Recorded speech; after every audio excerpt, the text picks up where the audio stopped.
refugees to other nations or expel them from our nation. And also neighboring countries, how do you know they have persecution toward these refugees? They already accepted all these refugees. How would they have persecution towards them? If there was persecution towards them, refugees wouldn't bother going to the neighboring countries because it would be the same thing.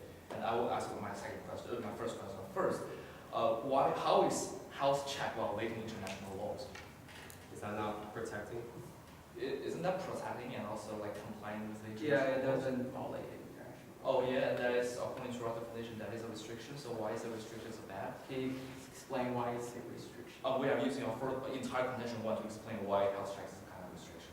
But it's according to your definition. I think how Yeah, and we have You guys literally read all said the restrictions Yes, are. You guys literally used the Merriam-Webster definition of restriction, which we are not arguing that health service, health check is a restriction. Actually, the restriction is that you, after health check, you didn't receive them in your country and help heal them, but you expel them into other countries. This one is a restriction. It is not a health. Mention that kind of solution. So how do you solve this problem after like they have malaria? Where do they go? We are going to keep them into the developed countries so that we can heal them better, and then they can actually leave the country safe and sound. So this one is not a restriction according to our definition. Yeah, but if you don't have value, just let them in. How are they going to leave? Yeah, health check and itself. they are going to affect those refugees. If you are a refugee without, we are arguing that health you're not allowed to enter the country. Health check itself is not a restriction. The restriction is that after health check you expel them. So that health check itself, if you accept them, you are agreeing as that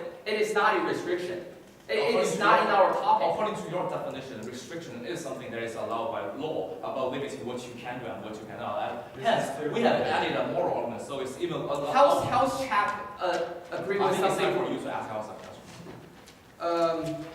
Okay, so you are saying that we cannot say that 1 out of 7 of the terrorists is refugees. In Paris.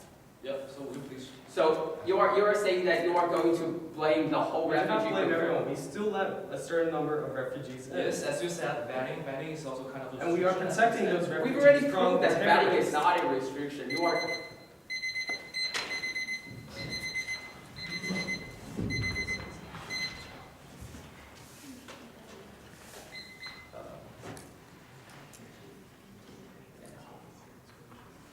So I have 1 minute and a half.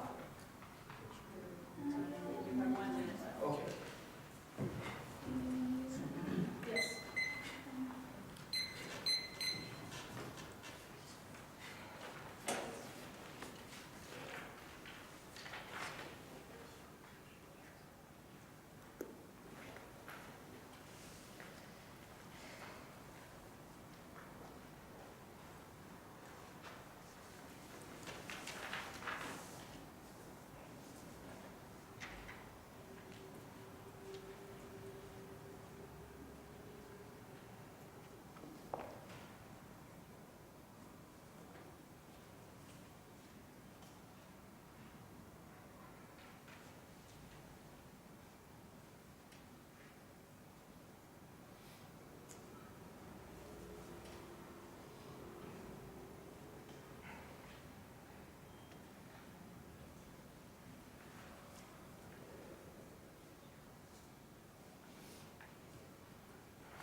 So judge ready? Opponents ready? Partner ready? My time starts now. So I'm going to start my final focus from the definition of restriction. Their definition of restriction contains 2 controversial points. The first one is the vetting. We argue that vetting is not a restriction to the refugees. Instead, vetting is a restriction to those terrorists who pretend them to be refugees. So this is not in our topic. And the second controversial one is the health check. We think that health check itself is not a restriction. Instead, if you send those who have malaria, who have diseases out, this one is a restriction. So that the restrictions only remain that you expel them out. So that it is a law breaking according to our definition to the non-refoulement, because you cannot send them, you cannot expel them, you cannot return them. Okay, so this one is a law-breaking impact. And the second one, terrorism problem. We think first, this excluding those refugees have great negative effect because you will turn push the innocent refugees to the side of the extreme like fundamentalists and turn them to be terrorists, and the security problem will be bigger. And there's small positive impact of excluding refugees, because our vetting, which is not a restriction, already can solve this problem.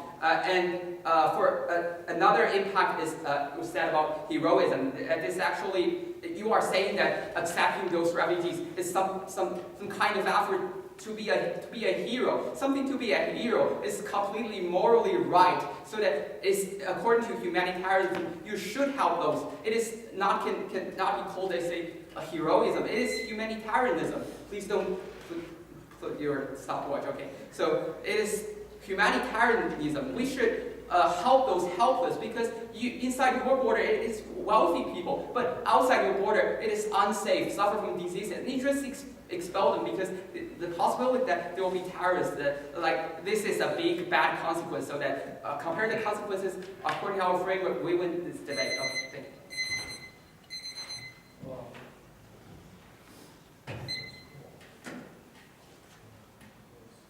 Okay, so my final focus speech starts now. So judges, I believe that the process actually win the debate. So starting from our framework, we actually said that a law must, that a kind of certain restriction must be ethically or like morally correct and also legally correct to be a law to be permissible. And and according to our definition, that a kind of restriction is something that is permitted by law that limits what you can do and what you cannot. And they actually agree with our definition, as you can see. And also actually the vetting and also the health check are both complying with our definitions. And based on definition of common ground, we have reasons to believe that these two kind of actions are restrictions. And also, and you said, oh yeah, we should not have this kind of things called. And if you having like unhealthy people here, as you said later, as a compliment, you said that if there's a kind of refugee who is sick, it's going to have a far bigger impacts on the citizens and the refugees, which is going to cause harm on both sides. And that is not going to help. And that is also a violation to the human rights of the international human rights. And you said we haven't proved a kind of a strong alternative. Well, actually we do.